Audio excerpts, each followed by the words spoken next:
Overall, the initial protests over these ICE raids have clearly morphed into something larger. The president seeking this conflict, seeking a chance to use what are clearly extraordinary powers, unusual powers, rarely deployed federal powers, while overruling the sitting governor of the state. Democrats have been pushing back. They are taking him to court, as mentioned. But overall, in what is still an early period in the second term of this unusual Trump presidency, the nation is facing a wider reckoning over a president who confesses what are improper goals, recently arresting some opponents in the Democratic Party because they disagree with him. In a case that, again, a lot's going on, you're forgiven if it's hard to keep track, but that case, that arrest, very dramatic, of a Democratic mayor in his own city, dropped. The case fell apart. The lawyers tasked with defending the arrest admitted a type of wrongdoing in court. That mayor is now suing the Trump administration, but that would appear to be an improper use of force by evidence of the fact that they didn't even stick with the case. But remember, this week, as we see soldiers in the streets, the president is threatening the same type of arrest against the California governor in this clash, Governor Newsom. He's basically said, bring it on. But that is where we are.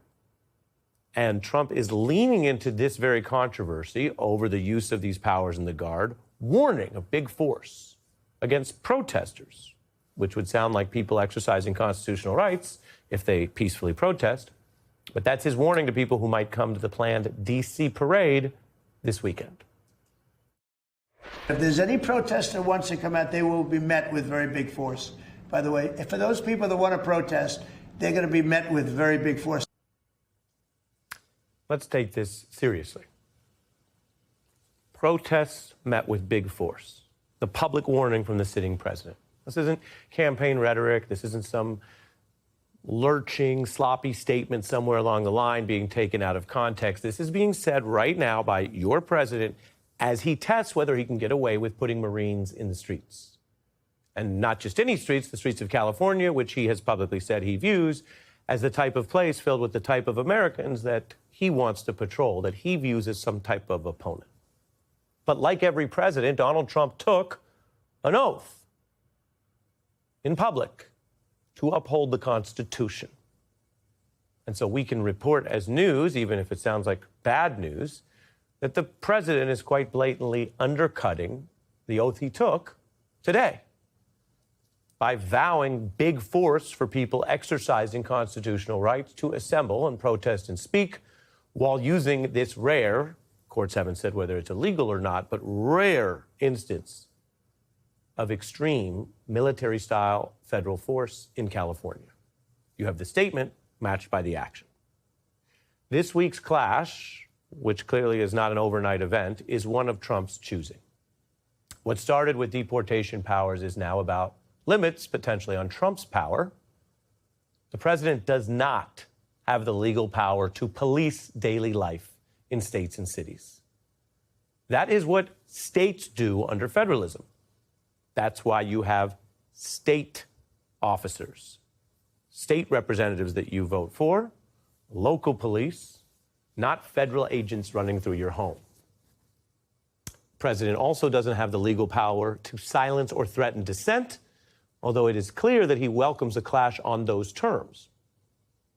As for the actual protests, let's tell you here in the news what we know. They have occurred now across roughly 4 days. Hundreds of people have gathered in different locations. On Monday night, there were about 100 arrests. There were some violent incidents. The situation required law enforcement, which traditionally patrols these areas.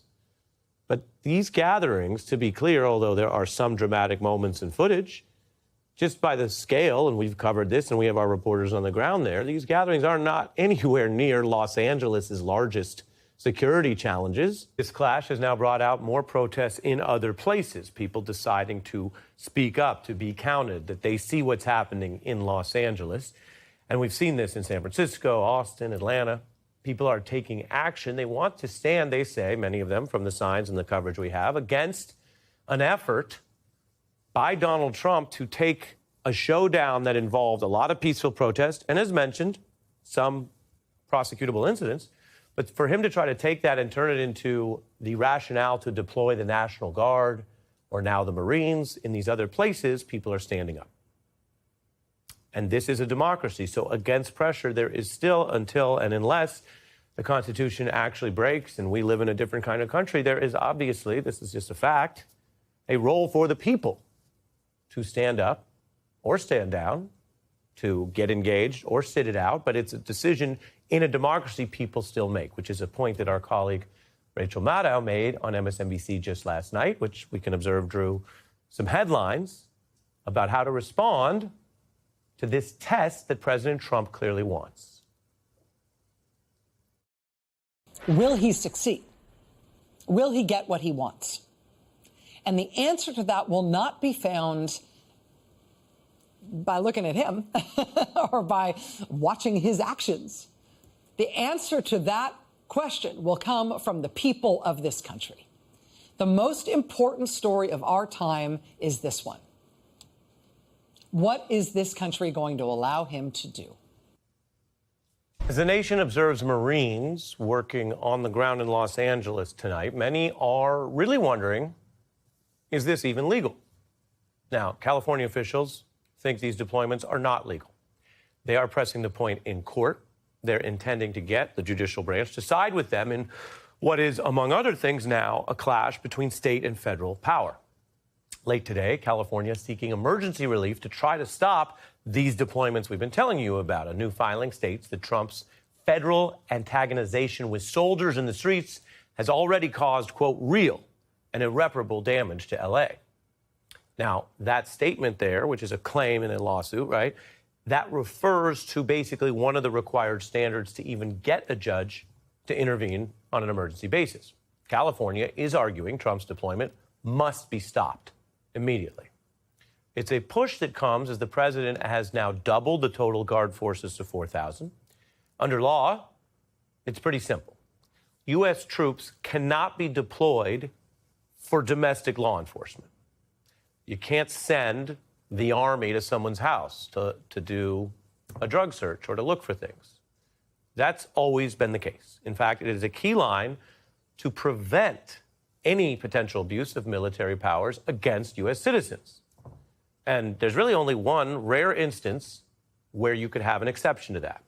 And that's if there's basically the kind of insurrection or rebellion that could then be invoked to suspend what otherwise is the limit on the military from operating on our streets. Now, if you're thinking, okay, well, that sounds rare, it is. Indeed, in our entire modern era, the only violent effort to overthrow the U.S. government on par with an insurrection in modern history was the recent MAGA effort to overturn the loss of then outgoing President Trump in 2020. Republican leader McConnell called that effort a violent insurrection. And in court, it rather infamously led to sedition convictions, which this president, the beneficiary of that effort, later pardoned on his very first day in office. The New York Times notes that when violent protests originate from the right, Trump has chosen to downplay the violence or suggest the protesters have a noble cause. When it comes from whatever he deems the left, Trump expresses open desire for law enforcement and the military to harshly crack down on them. And so what we're witnessing right now is the extension of this upside-down land. In other words, it is an insurrection that would justify only under our legal history this kind of exception. And the last time we had an insurrection, you may recall, President was Trump leaving office. So at that time, he appeared to welcome, court praise, and later pardon those violent and horrific attacks on police, while now he wants to use the rhetoric and the language of law and order as if anyone would believe it who lived through that now convicted sedition. They spit, we hit. And I told them, nobody's going to spit on our police officers. Nobody's going to spit on our military, which they do as a common thing. They get up to them this far away and then they start spitting in their face. That happens, they get hit very hard. Donald Trump is saying he doesn't like it when they do bad things to police, and even an act like spitting will be met with hitting. But of course, it was a lot of hitting of police that he formally embraced and condoned. People who'd been convicted of attacks on police were let out of jail very early, let out of prison very early, because he said it's all good. And that has to be relevant here when A, you have legal claims involving the exception of insurrection, and B, a country looking up and saying, what is this all about? Is this really about public safety and order? Is this even really about immigration? Or is it about an obvious, proven double standard of a sitting president who has embraced some people who attack police while then turning around and claiming he's concerned about that very thing? Now, the use of the Marines is extremely rare. Governor Newsom vowing a suit over this deployment, saying it's a blatant abuse of power, which he posted online. Under law, it's very clear. You need an actual rebellion. We're talking about a military-level challenge to the government. Think civil war or violent ongoing organized insurrection. The AP notes that officials have scrambled to even establish new rules to guide the U.S. Marines in how to patrol citizens because, as I just told you, it's not something they even normally are supposed to do. So they don't have a bunch of rules for it because they don't patrol American streets. There are documents that state warning shots would be prohibited, troops would be directed to de-escalate, but they could also act in self-defense, the documents say. And so the question is, why are we making up these rules on the fly? And does it sound like a good idea to thrust Marines who were recruited and trained to go patrol abroad to now figure out when and how to shoot Americans in, quote, self-defense?